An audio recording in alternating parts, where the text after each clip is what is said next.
அங்கே சிரிப்பவர்கள் சிரிக்கட்டும், அது ஆணவ சிரிப்பு. இங்கே நீ சிரிக்கும் புன் சிரிப்போ ஆனந்த சிரிப்பு.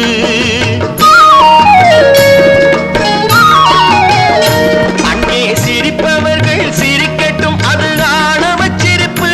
இங்கே நீ சிரிக்கும் புன் சிரிப்போ ஆனந்த சிரிப்பு. நல்ல தீர்ப்பை உலகம் சொல்லும் நாள் வரும் போது அன்று சிரிப்பது யார், அழுவது யார் தெரியும் அப்போது.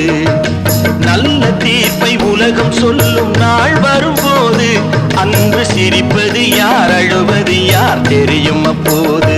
அங்கே சிரிப்பவர்கள் சிரிக்கட்டும், அது